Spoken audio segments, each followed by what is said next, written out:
നമസ്കാരം. ഞാൻ doctor അഷ്ബു Jacob. ദിവസവും 10 മിനിറ്റ് ചെയ്താൽ യുവത്വം നിലനിൽക്കും, ഉറക്കമില്ലായ്മയും മുടികൊഴിച്ചിലും ക്ഷീണവും മാറുമെന്ന് പറഞ്ഞാൽ നിങ്ങൾ വിശ്വസിക്കുമോ? നമ്മുടെ പൂർവികർ ദിവസവും ചെയ്തിരുന്ന ഒരു ആയുർവേദ ശീലമുണ്ട്, എണ്ണ തേച്ചുകുളി.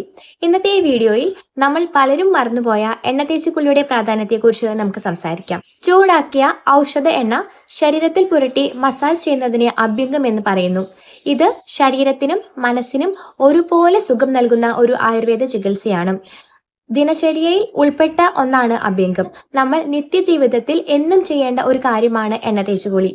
എണ്ണ തേക്കുമ്പോൾ ശരീരത്തിന്റെ ശിരസിലും ചെവിയിലും കാൽപാദത്തിലും പുരട്ടാൻ പ്രത്യേകം ശ്രദ്ധിക്കണം.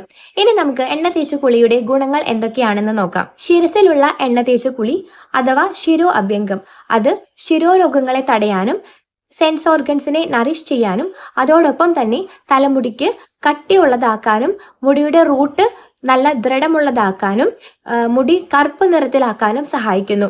ശരീരം മുഴുവൻ എണ്ണ തേച്ച് കുളിക്കുന്നത് വഴി നമ്മൾ യുവത്വം നിലനിൽക്കുകയും അതോടൊപ്പം തന്നെ പ്രായം ആകുന്നത് തടയുകയും ചെയ്യുന്നു.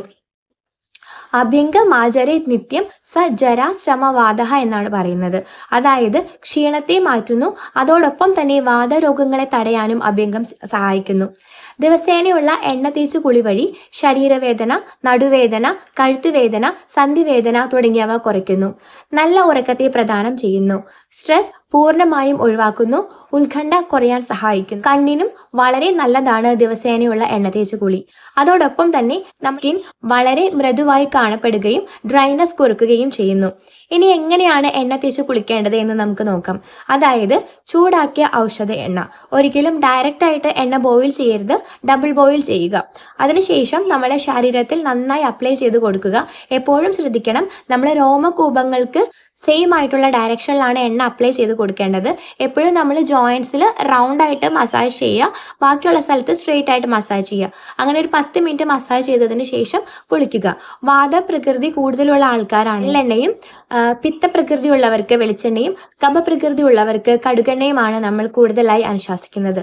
അതോടൊപ്പം തന്നെ എന്തെങ്കിലും അസുഖമുണ്ടെങ്കിൽ നമ്മൾ അതിന് പ്രത്യേകം എണ്ണ സെലക്ട് ചെയ്യണം. എപ്പോഴും ശ്രദ്ധിക്കുക, പനി, ജലദോഷം, തുമ്മൽ, കഫക്കെട്ട്, അതോടൊപ്പം തന്നെ എന്തെങ്കിലും ഇൻഡൈജഷന്റെ അവസ്ഥ, ഭക്ഷണശേഷം ഉടനെ, ഇത്രയും അവസ്ഥകളിൽ നമ്മൾ എണ്ണ തേച്ചുകുളി ഒഴിവാക്കുക.